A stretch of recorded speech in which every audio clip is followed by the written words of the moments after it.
guys! Today I'm going to be showing you how to create this Evil Queen makeup look. For this look today, I will be using primarily SeneGence makeup products. To begin, I'm going to start by putting color correcting tinted moisturizer in the shade Light and foundation in the shade Almond all over my face. I mix the two together and then put it all over, stippling it in to create a smooth canvas. I'm going to make sure to cover my eyes as well so everything is a uniform color. Next, I'm going to go in with some concealer. So I have both light and white concealer, which I'm going to mix together and then put under my eyes to brighten it up and again create the smooth surface that I want. I would also be using the concealer mixture to cover up any redness, dark spots, or blemishes I have on my face. Now I'm going to smoothen my eyebrows to make sure they're ready for some makeup. And I'm going to go in with Onyx ShadowSense. This is the Black ShadowSense. Now you could glue down your eyebrows for this look if you want the more true to character eyebrows. But I found out my glue was way too old to work for me, so I had to start over and I decided to make it more cartoon brow.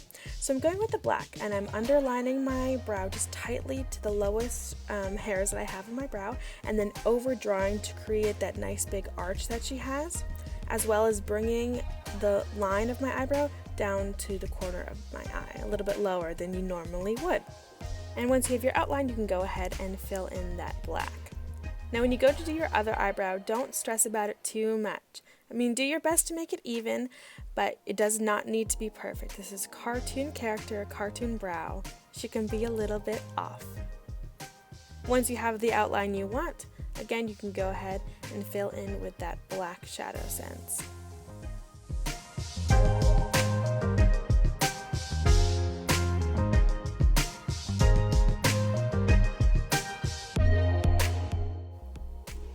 So I took one more look at my reference photo that I was using and saw that she has a little bit of an upturned brow in the center. So I'm going in with my brush again with a little bit at a time and just trying to get that perfect upturned look. And then I'm going to go in with concealer to just clean up the edges of the brow to make them more defined. Next up is eyeshadow. So I'm going to take the color Violet and put that on my lid and bring that up over my crease to create a dramatic look. Go ahead and repeat that on the other eyelid.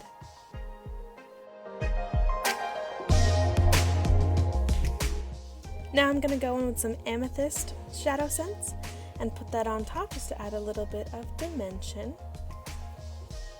Next I'm going to be adding on some Indigo ShadowSense, again to give more color, more dimension.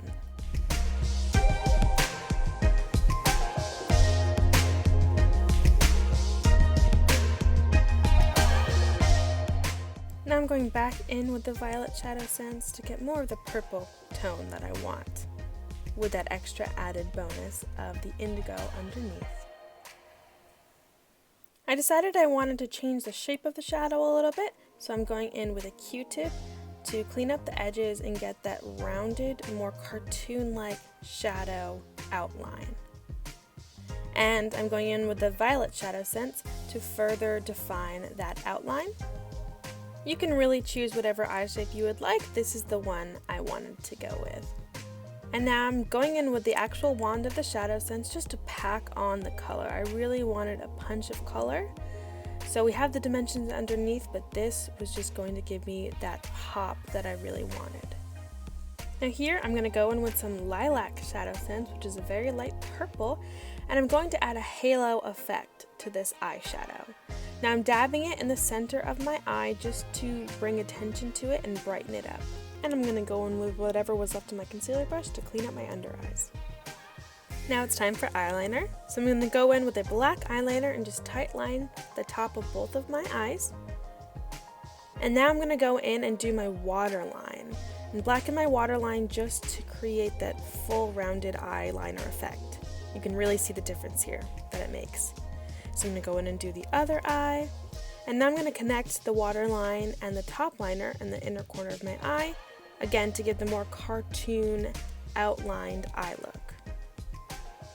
Now I'm going to go in with whatever was left over on my foundation brush and just prime my cheeks for blush. So I'm going to be going in with some pink berry BlushSense, dabbing that on my blush brush, putting that on the high points of my cheeks to create a nice warm look, as well as the top parts of my forehead. Now it's time for lashes. So I'm going in and doing one simple coat of LashSense Volume Intense Waterproof Mascara to prime my natural lashes for fake lashes. I'm going to be using Ardelle Wispie lashes. You put some glue on with a bobby pin, let it dry and get tacky. Now look at this ShadowSense, you guys. It does not move. How cool is that? Make sure you let that dry, the glue get tacky, and then you're going to go ahead and follow your natural shape of your eye, put that on, let it dry, and you'll be all set. And I'm going in again with that waterproof mascara to do my bottom lashes and add dimension to my eyes. Now it's time for lips. So I'm going to be using both Star Garnet and Red Ruby LipSense to create an ombre lip. Make sure to clean your lips before using LipSense to get the best adherence. So I'm going to go in with Star Garnet, the darker color, and outline my lips. It dries as I go, so you gotta be quick about it. Outlining the lips is just going to add depth to the lip look and make you look a little bit more evil. I'm going in with 2 to 3 coats of this outer layer. And now I'm going to go in with Red Ruby LipSense. You want to try and move in one direction as you're applying this, as it will dry. Make sure to shake your LipSense before you use it. That will activate the pigment and make everything go on nice and smooth. I'm going to go in with 3 layers of the Red Ruby on top of the Star Garnet liner. Let it dry, top with Glossy Gloss, and magic happens. Your pigment will stay on, it will not transfer. Now we're going in with some powders, some natural powder and some Silver Rose powder. Silver Rose is going to add a little sparkle to your cheeks and the blush on your forehead. And then I'm taking the natural powder and putting that on the parts that aren't colored with blush. So in the center of my face and my lower cheeks and nose. How cool that this stuff does not come off. Now I'm going to be going in with some water activated black face paint. And I'm going to take my eyeliner first, find the center of my face and outline the V. And then I'm going to activate the paint with water and draw a straight line down my face, creating that curve that I want. And I'm going to do my best to match the curves as best as I can. Now make sure you don't add too much water or else you're going to get a drip. And that's exactly what happened to me. So just be careful and watch your paint as you're putting it on your face. And here I have to wipe it off, paper towel, Q-tip, all that. So later I'm going to go in and touch up that makeup on my forehead. But now that I have the outline that I want, I'm just going to go in and fill in with that black paint, bringing it all the way down the sides of my face. Now if you have a costume that covers your forehead how you want to, or you just want a general evil queen, you can totally skip this step. If you want more of this, you can actually bring the line down to your chin to create that nice closed-in effect that she has. Or if you have the mask sort of thing that does that, then you don't need to do that at all. But I didn't have a mask, so I wanted to add the outline to make it more accurate. And I'm going to be painting that paint into my hairline as well to create a very smooth transition from face into my hair to make it look as if it were one piece.